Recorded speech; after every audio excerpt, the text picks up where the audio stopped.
The sound of rain fell steadily, like a quiet, sorrowful melody providing the background for the worn-down neighborhood.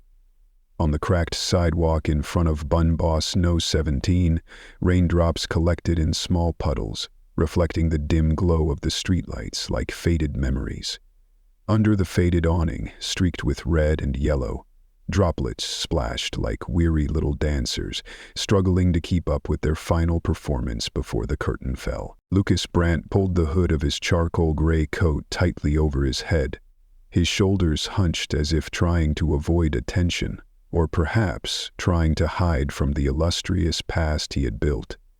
For the first time in years, he felt foreign in his own skin, not because of the chill of the rain, but the growing cold of doubt within his heart. He, once listed among the most successful entrepreneurs in America, the man dubbed the Sausage King, was now wearing ripped jeans and scuffed shoes, all deliberately worn to fit a new persona.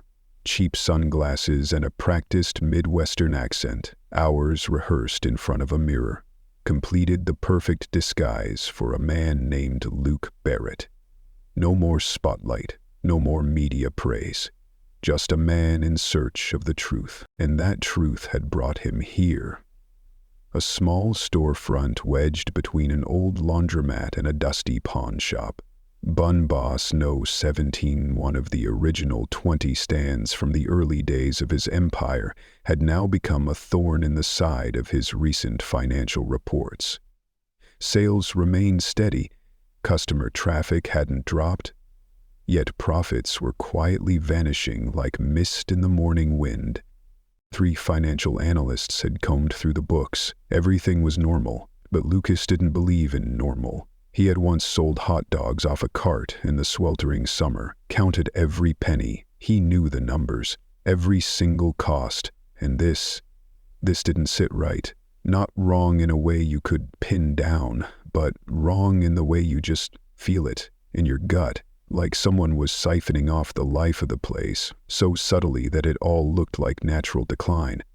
The bell above the door jingled, pulling Lucas out of his thoughts. He stepped inside.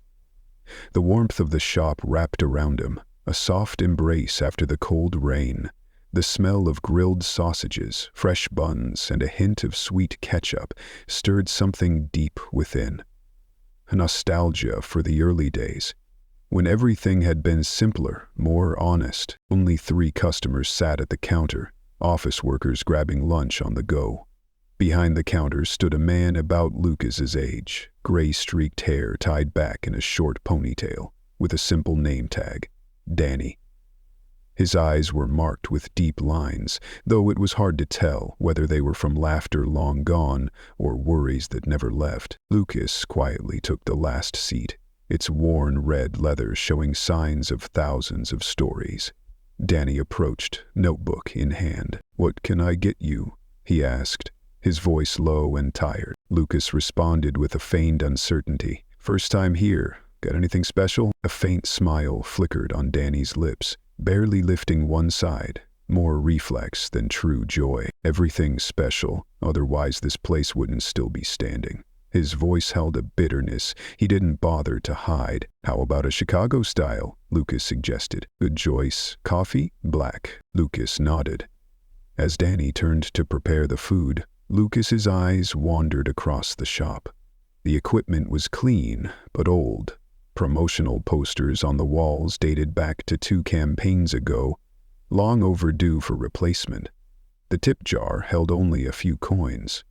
Nothing screamed fraud, but nothing suggested healthy operations either. "You live around here?" Lucas asked, as Danny returned with the hot cup of coffee. 14 years, Danny replied, hands moving with practiced ease. "Started as a temp job while I was getting my associate's degree. Now my daughter's about to graduate college." He let out a dry chuckle. Not a sound of joy, more like resignation. Lucas studied the man. Once full of dreams, now seemingly trapped by temporary choices that became permanent. And in that moment, he understood. Something real, something deeply human, was being buried beneath years of dust and silence. "You must have seen a lot of change over the years," Lucas said, as his eyes unconsciously followed Danny's busy hands. Those hands froze momentarily, as if touched by a sudden memory. Danny looked up, his eyes sunken from lack of sleep, reflecting a distant sorrow. "Some things change over time," he said, voice like wind sweeping over old rooftops. "But some things, they never change, even when they should have, long ago." He shrugged, then tilted his chin toward a flickering light overhead. "Like that bulb. Someone from corporate comes every few months, snaps photos, takes notes, promises to fix it. Been that way since last Lucas frowned. He knew Bun Boss policy didn't allow such delays. All maintenance requests had to be addressed within 72 hours. No exceptions. But here, things were left to decay. As if someone wanted it that way. "Doesn't sound like how a major brand should operate," Lucas said, trying to sound neutral. "With this location, it should be a gold mine." Danny turned his back, placing the hot dog on the grill. The sizzle echoed like time cracking. His shoulders tensed, as if the comment had touched something deeper. "It was supposed to be," he replied slowly. "It used to be. But lately, the numbers never add up the way they should." Lucas's heart skipped a beat. That wasn't just a random complaint. Danny knew something was wrong. Not from hunches, but from years of lived experience in every inch of this place. "Maybe it's the economy," Lucas offered, testing the waters. Danny let out a low, joyless laugh. "No, it's not the economy. Trust me." His voice dropped to a near whisper. "I shouldn't be talking about this. Bad habit. My wife says my mouth's gonna get me killed one day." The bell above the door rang again, cutting through the moment. The office workers paid and rushed out, leaving the space quiet with only two strangers, though somehow connected by an invisible thread. Outside, the rain hit harder against the awning. Inside, Lucas leaned forward, voice gentle, like an old friend. "Sometimes it's easier to talk to a stranger. No strings, no judgment." Danny looked at him for a long moment. His gaze held calculation, caution, but also the weariness of a man who'd kept silent for far too long. Finally, he gave a slight nod. "You seem like someone who listens. But believe me, you don't want to get mixed up in the mess behind a dying hot dog stand." He pushed the Chicago-style dog toward Lucas. "Perfectly wrapped. Welcome gift. On the house." Lucas shook his head, pulling out his wallet. He laid down a $20 bill. "I'll pay. And keep the change." Danny narrowed his eyes slightly, brow lifting in subtle suspicion. Drifters don't usually tip that well. Lucas cursed himself inwardly. A momentary slip. He quickly covered. "I've been on both sides of the counter. Sometimes the seller, sometimes the buyer. Giving a little goodwill never puts you in the red." Danny nodded slowly, a heavy nod, full of thought. "A lot of us were like that too.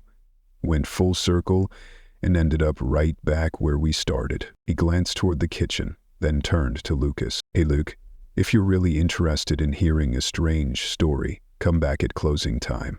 4 o'clock. Might be something worth your while." Lucas said nothing, but his eyes stayed locked on Danny's expression, where fear, helplessness, and a flicker of hope all fought to be seen. Before he could reply, the bell above the door rang again. A delivery guy stepped in with a receipt in hand. "Delivery for Danny Reyes." "That's me." Danny instantly switched to a professional demeanor, taking the slip and signing it with a puzzled look. "Third time this week, and it wasn't scheduled. Just following the system, man." The delivery guy shrugged and walked out. Lucas turned back to the hot dog in front of him and took a bite. The flavor burst across his tongue. Juicy sausage, soft bun, perfect mix of relish and sauce. No doubt about the quality. This was the very thing that had taken him from a streetcar to the top of the F&B industry. "Good, huh?"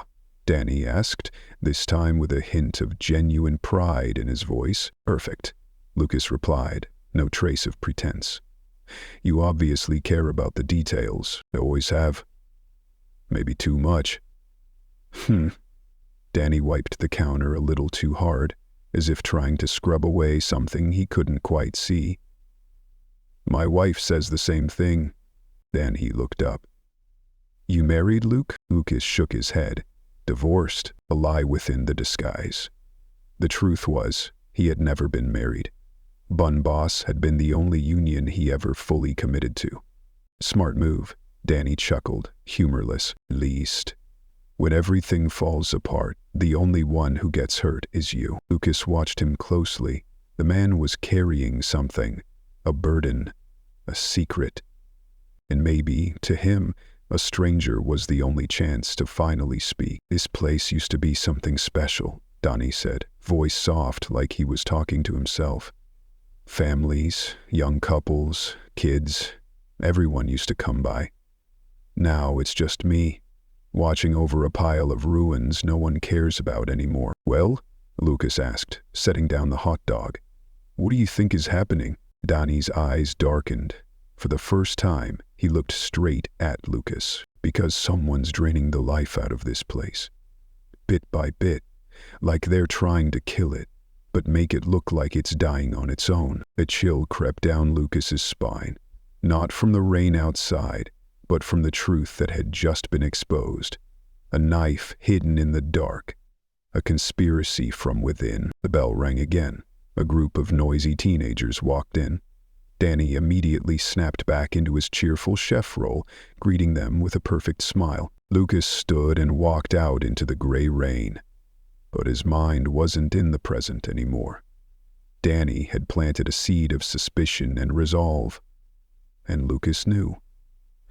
He'd be back at 4, not just for the company, but for a man quietly struggling to stay afloat. A man, tired as he was, who still held on to the most valuable thing of all.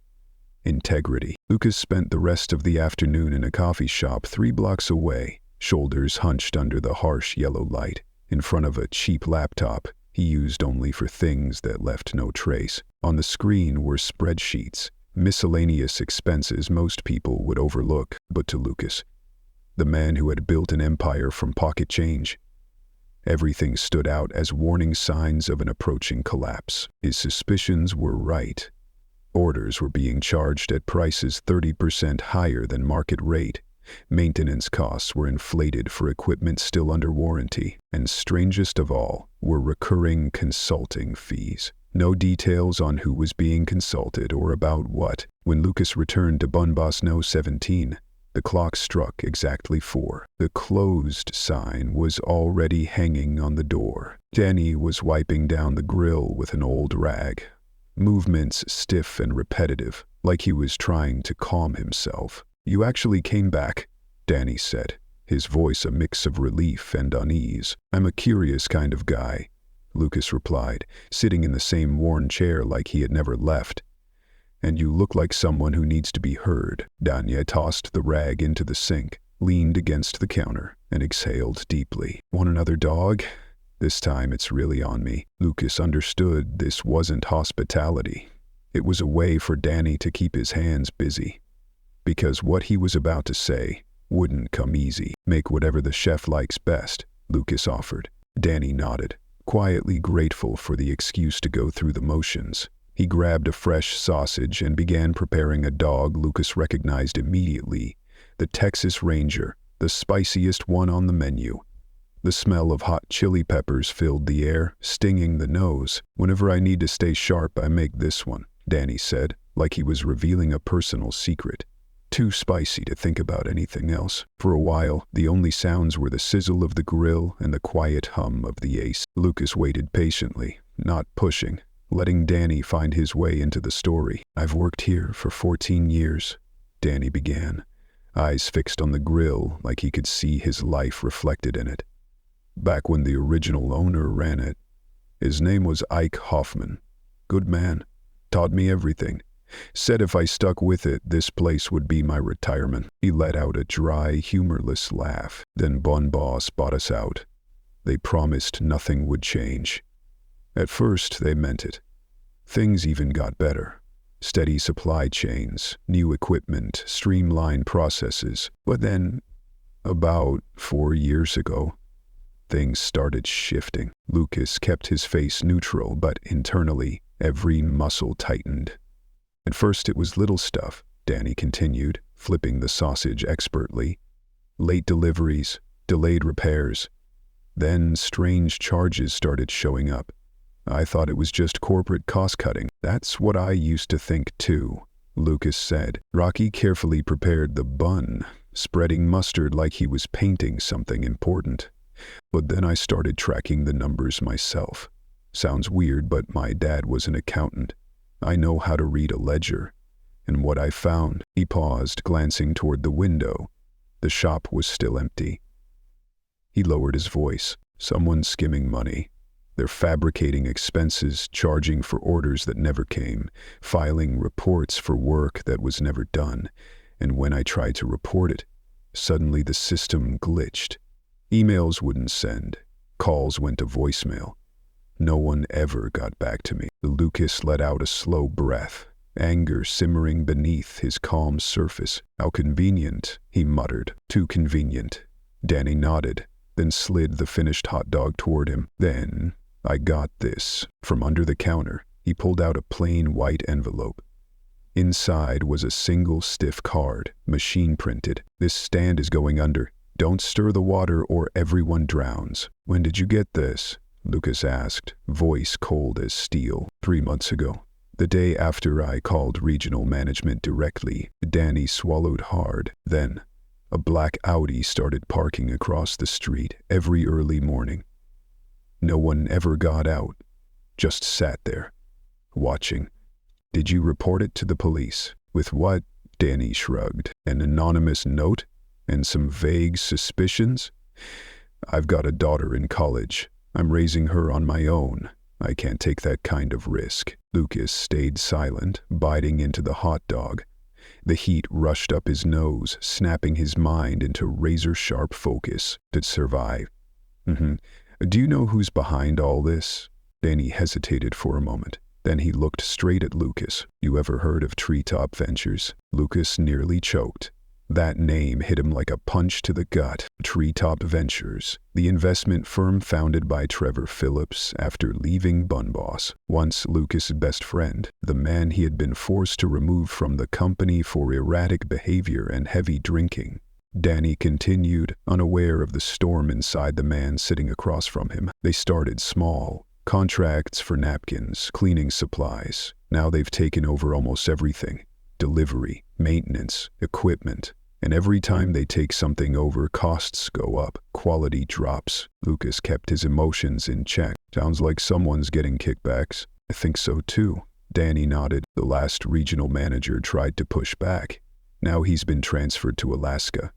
The new one just signs off on whatever Treetop sends. You know who runs Treetop? Trevor Phillips. Danny said the name that felt like a knife to Lucas's chest. The word is, he's got a personal vendetta against Bun Boss. And when you think about it, who targets a hot dog chain unless it's personal? Lucas remembered the last time he saw Trevor red with rage, being dragged out of the office by security, screaming, "You'll regret this, Lucas. I made you. Without me, you'd still be flipping burgers on the street." That memory, filled with anger and bitterness, was as vivid as if it happened yesterday. Lucas had always told himself he gave Trevor an honorable exit, a generous buyout. But people don't forgive so easily. So, what are you going to do? Lucas asked, setting down the half-eaten hot dog. His appetite was gone. Danny just shrugged, eyes heavy with fatigue. Keep working. Keep my head down. Hope this place survives long enough for my daughter to graduate. In his eyes was resignation, a silent sacrifice only single fathers truly understand. A man with nothing left but his job, and a dwindling sense of faith. Lucas felt a weight settle in his chest. This was the company he built, his dream, and somehow he had let it become a tool in the hands of an old enemy. And he knew he couldn't stay on the sidelines any longer. This was his legacy, built with his own 2 hands. And now, a once brotherly friendship, shattered long ago, was quietly destroying Danny's livelihood and his daughter's future. Lucas couldn't just stand by. Things might change, he said softly, eyes already looking ahead, toward a battle he knew he'd have to fight, not just to save one store, but to reclaim a piece of himself. Yeah, and maybe I'll win the lottery. Danny replied with a tired smile. Sometimes, Lucas said slowly, help comes from the most unexpected places. The next morning, a group of young employees gathered around the counter, silently scrolling their phones. Dannon walked out from the kitchen, clapping his hands for attention. Sorry, folks, our main maintenance guy quit last week. The company said they'd send someone new, but you know how that goes. In the meantime, this is Luke. He'll be helping out with some odd jobs. Lucas, now wearing a navy work uniform with Barrett neatly embroidered on the chest, gave a small nod. His baseball cap was pulled low, hiding most of his face. He didn't want attention. In fact, he needed complete invisibility. After the employees dispersed, Danny came closer and lowered his voice. You didn't have to do this. Yesterday I was just venting. I wasn't expecting some hero to show up. Lucas tightened the tool belt around his waist. I've got free time, and I hate bullies. According to the maintenance log I reviewed this morning, that light over the counter's been flickering for 5 months. Someone should fix it. Over the next 3 days, Luke Barrett became a vital presence at Bun Boss No. 17. He fixed the lights, got the broken soft-serve machine running again, built new storage racks in the back, and quietly inspected every inch of the place. Every repair was an opportunity. He entered the office under the pretense of checking outlets, digging through stacks of messy files and outdated payroll records. By the 4th day, the picture began to take shape. Bun Boss was being parasitized so subtly, no one even noticed they were bleeding. Treetop Ventures had embedded itself into the operational system with surgical precision. They started with stand 17-1 that attracted little attention, then gradually expanded to other weaker locations. Every supply order was magically inflated by 30%, yet nothing seemed off to the central accounting team. The invoices were clean, the signatures intact. Maintenance was even more devious. Charges for parts that were never installed, labor fees for technicians no one had ever seen. Worst of all were the market consulting fees, meaningless reports about store performance and growth potential used to mask dirty money siphoned off each month. No one dared question it, because doing so meant opposing operational improvements. A psychological trap, perfectly tuned to corporate culture. This single location alone was bleeding close to $3,000, 0 cents a month, just enough to drag profits to the floor without triggering alarms at headquarters. Silent but precise. Trevor's style, Lucas muttered as he sorted invoices by date. A perfect parasite, living inside the host without ever being detected. Thursday afternoon, Lucas crouched inside the cramped office, pretending to fix an outlet. In truth, he had just accidentally dropped a folder of invoices and was now flipping through them fast, hunting for hard evidence. Find anything interesting? Danny's voice from behind almost made Lucas drop the papers. Just organizing, Lucas replied, masking his surprise. Doesn't look like anyone's touched these in months. Danny stepped in and closed the door behind him. Cut the act. I've been watching you. A repair guy who's a little too interested in paperwork, who knows his way around financials. Who are you? Treetop spy? Internal auditor? Lucas stayed silent, weighing his next move.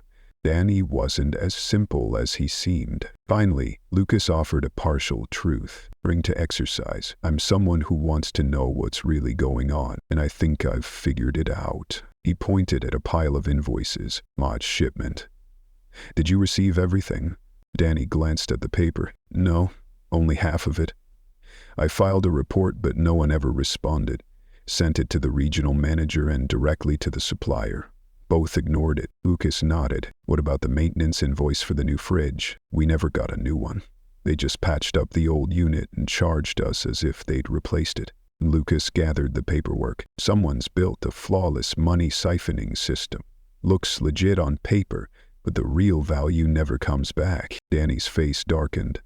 I already knew that. What about this? Lucas handed Danny his phone.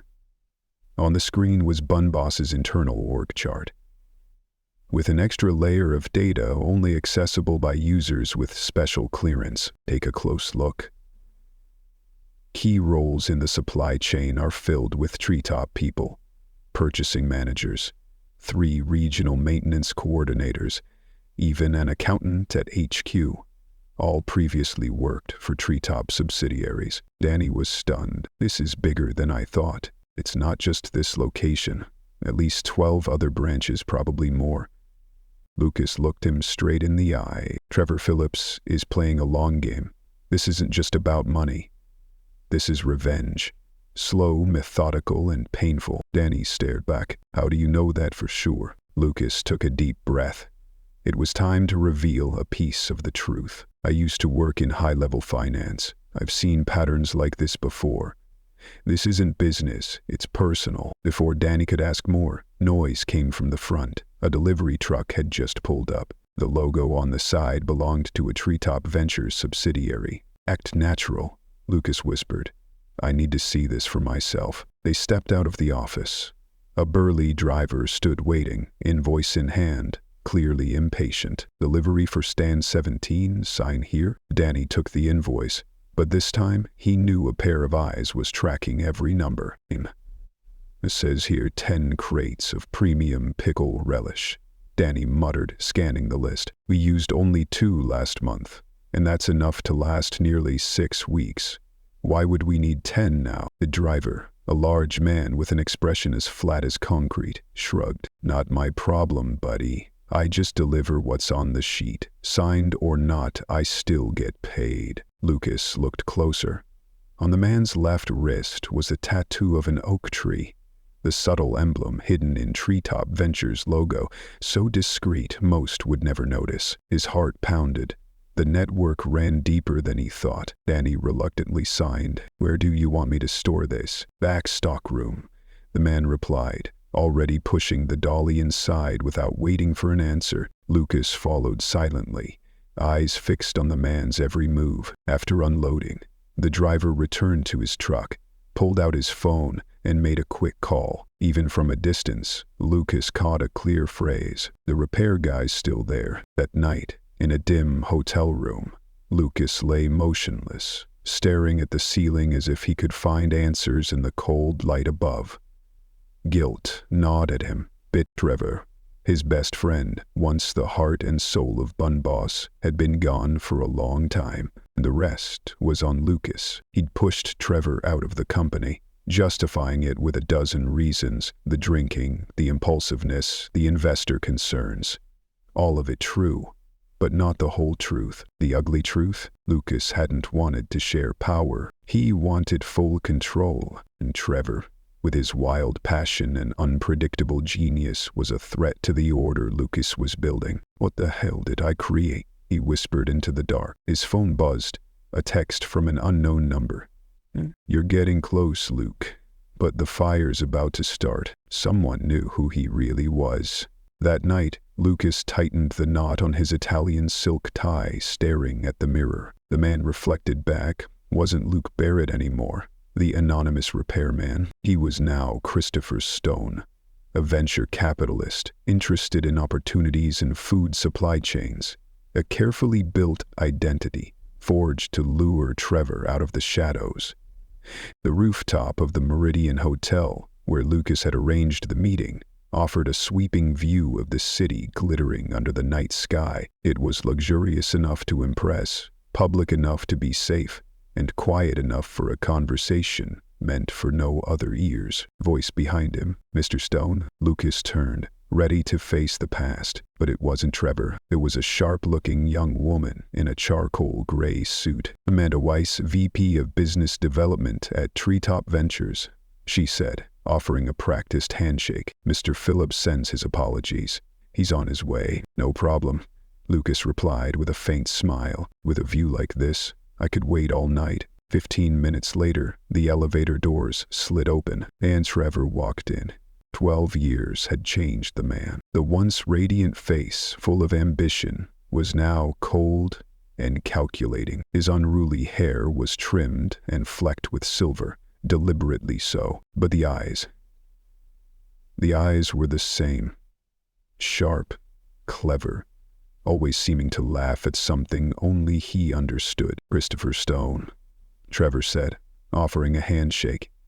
If he recognized Lucas, he didn't show it. "Worth the wait to meet in person," Lucas replied, gripping his hand a little too firmly. After Amanda stepped away to place their order, the two men sat across from each other, a tense silence hanging between them. "Heard you're interested in our supply chain model," Trevor said. "Very." Lucas nodded. "Especially the way you've integrated yourselves into major restaurant networks." Trevor gave a dry smile. "We call it integrated service optimization. Sounds friendlier," and calmed. "I'm especially impressed with Bun Boss," Lucas said, sipping his whiskey. "Your infiltration strategy there is remarkably subtle." A flicker of irritation passed across Trevor's face. "We prefer to call them strategic partners, but I'm curious, why the particular interest in that client?" Lucas set his glass down. "I did my homework. Medium-sized chain, decentralized purchasing, loose financial oversight, a gold mine." Trevor stared at him. "When my assistant described you, I had this strange feeling, like we'd met before." He tilted his head, eyes narrowing. "Have we?" Lucas held his gaze. "Maybe, in another life." A long pause. Then Trevor's eyes narrowed further, and he saw it. His face froze. "Lose the contacts, wash out the dye. I know we've met before." His voice dropped, laced with triumph. "Hello, Lucas. No more reason to hide." "Hello, Trevor." Trevor leaned back, a bitter smile spreading across his face. "So the king steps off his throne to investigate in person. I figured you'd send someone." "Some things require a personal touch," Lucas said, his voice hardening. "Like friendship or loyalty." The thin veil of civility began to crack.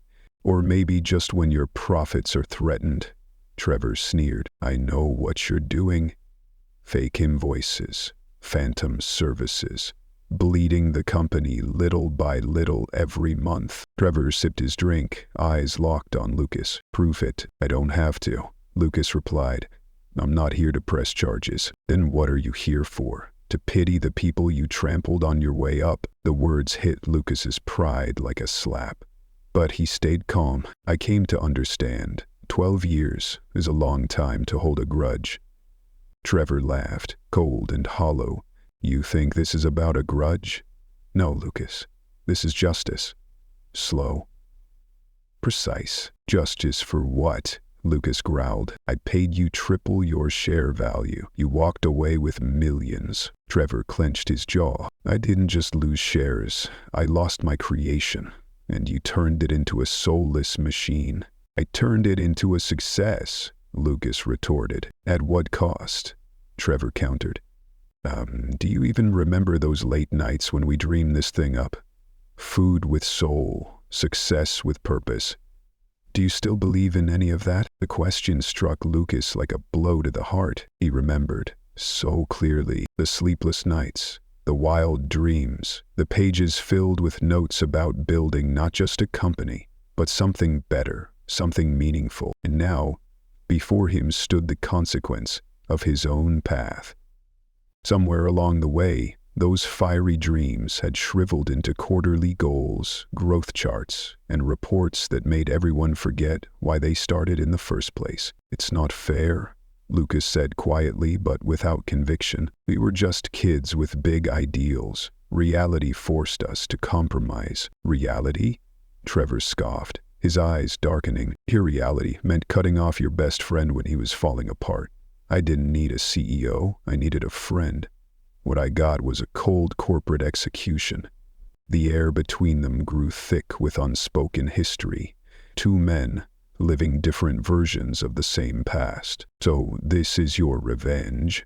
Lucas finally asked, sadness leaking into his voice.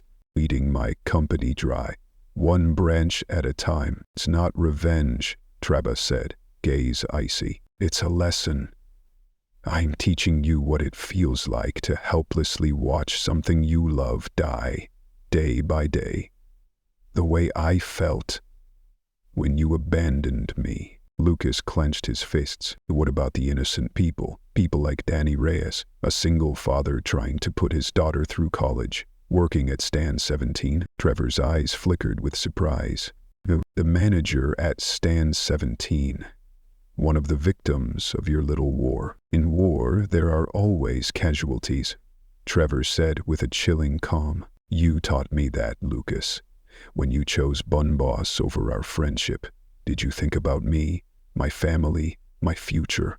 So why should I care about your employees now? Lucas felt sick, not from the whiskey, but from the truth. Everything around him, the luxury lights, the expensive drink, suddenly felt obscene. What do you want, Trevor? Lucas asked, voice like thunder in his chest. And to destroy Bun Boss completely? Trevor stood, eyes sharp as blades. I want you to remember who you were and realize what you've become. He placed a business card on the table. On the back, a familiar handwritten message. You can't bury the past, it always resurfaces.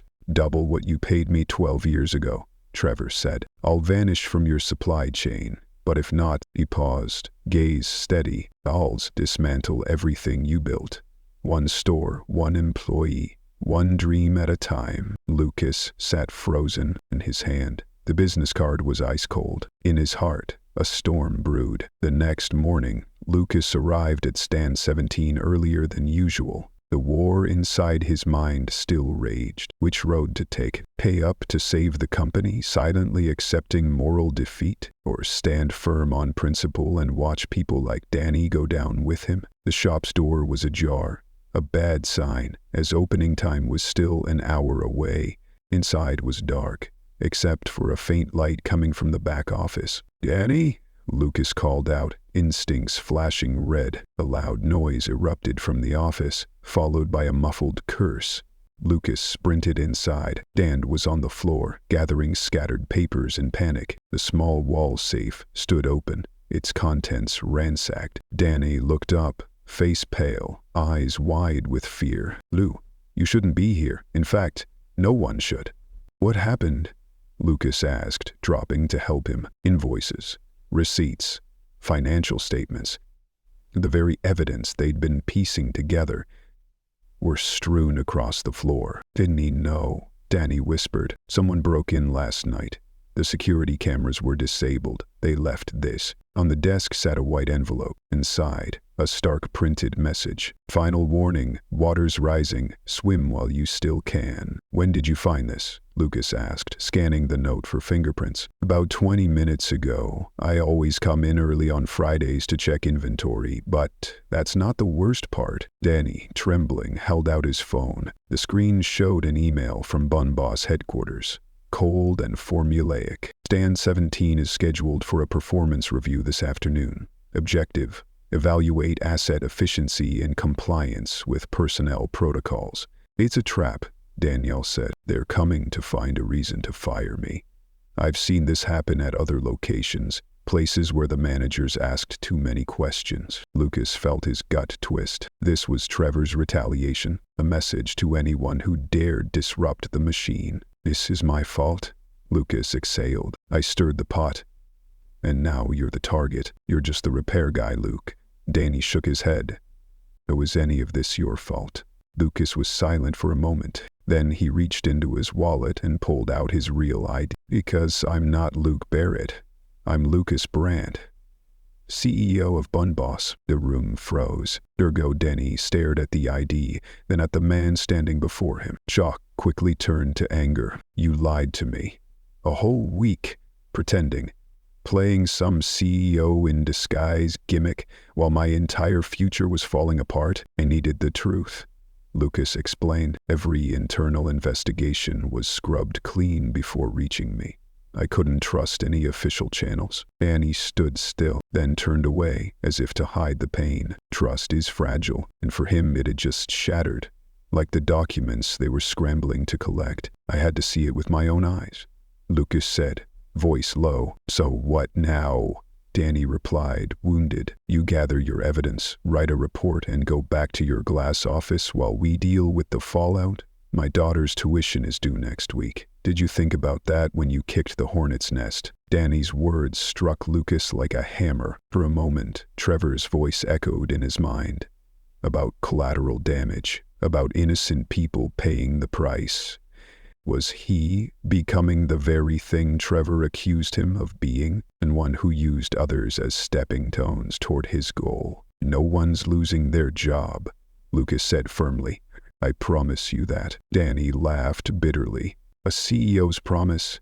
That's worse than your fake repairman act. Before Lucas could respond, Danny's phone rang. He answered, and his face drained of color within seconds. Yes, this is Danny Reyes. No, that's not possible. I made the payment last week. Please. There must be some mistake. He slumped into the chair like the life had been sucked out of him. Janie's tuition payment was declined. They said my account has insufficient funds. Lucas felt fury rise through every cell in his body. This was no longer about business. This was cruelty. Trevor wasn't just targeting the company. He was aiming at its most vulnerable. How much? Lucas asked. The tuition. How much? $4,800, Danny exhaled. But what does it matter now? Lucas pulled out a checkbook, something he rarely used in the digital age. He wrote quickly, tore out the check, and handed it to Danny. This is temporary, he said, but it'll hold her spot. Danny looked at the check as if it were glowing. Why would you do this? Because this isn't a fight over profits anymore. It's about right and wrong. And I choose to stand on the right side. Lucas pulled out his phone, his tone suddenly sharp and commanding. Janet, freeze any HR action related to Branch 117. Authorization code Bravo EO3. Connect me with Legal and Frank. I want a team there in an hour. Danny looked at Lucas. No longer the handyman, but the CEO. Fighting for justice. When they arrive today, Lucas said firmly, they're not coming to evaluate you. They're coming to document. Every invoice, every delivery, every maintenance slip. We'll build a full legal case against Treetop, and if necessary, against me. Danny swallowed, a flicker of hope rising. What's the plan? First, protect the employees. Second, gather the evidence. And finally, Lucas paused as an idea struck. Flip the script. Set a trap, one Trevor will never see coming. He held out his hand. And no matter what happens, your daughter will stay in school, I promise. Not as a CEO, but as someone who forgot what he once believed in. After a long pause, Danny took the hand. I'll trust you. But don't give me a reason to regret it. I won't. Lucas nodded. Now get ready. We've only got a few hours before the task force arrives from HQ. For the first time in days, Danny smiled. A real one. I'd make the best Chicago dog in this city. Seems like a good meal before battle. Lucas chuckled. Perfect. Time to remind Trevor I haven't forgotten why I started this. 3 weeks later, Lucas stood at the podium in Bunboss HQ's main conference hall. In front of him were hundreds of reporters, employees, and partners. People who once viewed him as untouchable. Behind him hung a new banner, built by hands. Run with heart. For the past 15 years, Lucas began, Bunboss has been known for quality and affordability. Today, we reaffirm another core value. People behind the success. He gestured to the VIP row, where Danny sat with 5 other veteran branch managers. They're the true heroes, the ones who greet you with a smile, remember your name, and make each store feel like part of the community. The press conference was officially to announce a major restructuring plan, but the real story had broken days earlier. The Treetop Ventures scandal, a web of fraud, theft, and ultimately, the arrest of Trevor Phillips on multiple charges. What the media didn't know, what Lucas had kept deliberately quiet, was how calculated the takedown had been. After revealing his identity to Danny, Lucas immediately convened an emergency board meeting where he took full responsibility. No excuses, no blame shifting. He admitted that his obsession with control His coldness and detachment from core values had opened the door to an old enemy.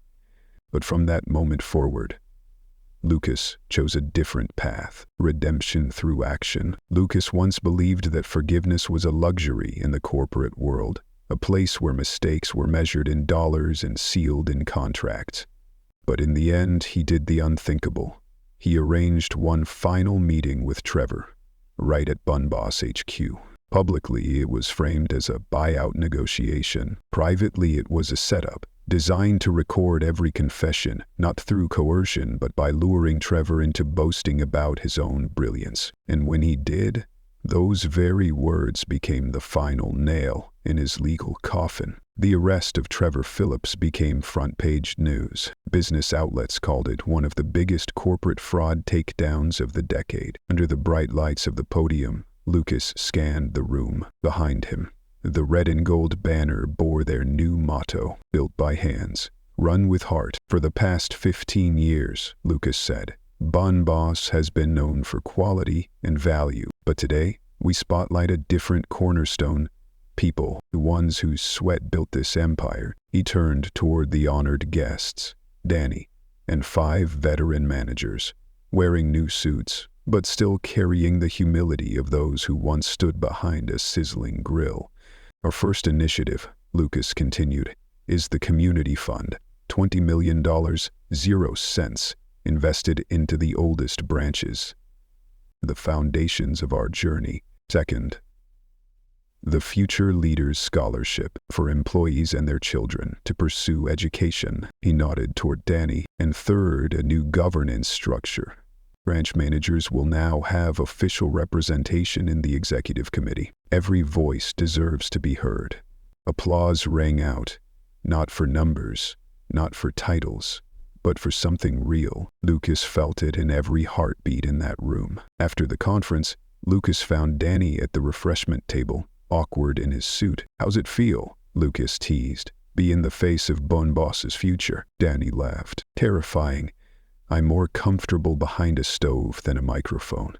But that scholarship program, Lucas, it's going to change lives. My daughter called me this morning, in tears, happy tears. It's the least I could do, Lucas replied, voice tight with emotion. Your branch wasn't just financially drained. It was stripped of loyalty, of commitment, things HQ never saw. An assistant approached. Mr. Lucas, your 4 p.m. appointment is here, waiting in the side conference room as requested. Lucas nodded, then turned to Danny. Excuse me, one last thing to finish. Trevor Phillips sat alone in a small meeting room, hands cuffed in front of him, wearing a prison orange jumpsuit in place of his once expensive suits. His appearance had changed, but his eyes still burned on extinguished fire. You here to gloat? Trevor asked as Lucas entered. No. Lucas motioned for the guard to step out. I came to say one last thing. What now? You won. Game over. Lucas sat across from him. It was never a game, Trevor. That's always been the difference between us. Oh, spare me, Trevor snapped. I've got 20 years to hear moral speeches. I'm not here to preach, Lucas said sincerely. I came to say I'm sorry. Trevor raised an eyebrow, skeptical. Not for stopping you. What you did was wrong, and you know that. I'm sorry for what happened 12 years ago. You needed a friend. I chose to be a boss. I got so caught up in what the company could become, I forgot who helped me dream it in the first place. Trevor stared at him, the stone-hard gaze flickering for just a second. Why now? He asked. Because I nearly made the same mistake again. Almost left people like Danny behind. Just because I thought I knew what was best. Lucas exhaled. You were right about one thing. I forgot who I used to be. They sat in silence, surrounded by all that had gone unsaid, by chances long missed. Your new motto sounds cheesy. Trevor smirked. But this time, without malice. Maybe, Lucas chuckled. But it's honest. So what now? We hug, and I skip to prison smiling? No, you'll face consequences, like we all must. But if someday you want to start over, I'm setting up a fund to help people who need second chances. Not at Bunboss. That bridge is burned, but somewhere to begin again. Trevor turned his face away, voice softening. Don't do it for me. I'm not, Lucas replied. I'm doing it for the guys we used to be. Dreamers who believed they could make something real. Lucas stood, offering a final compassionate look. You've got time to think, Dirt. Anyway, goodbye, Trevor. The next morning, Lucas arrived at stand 17 before sunrise. Danny was already there, back in his apron, prepping for the day ahead. Well, the boss shows up early? Danny asked, surprised. Not the boss today, Lucas smiled, loosening his tie and rolling up his sleeves.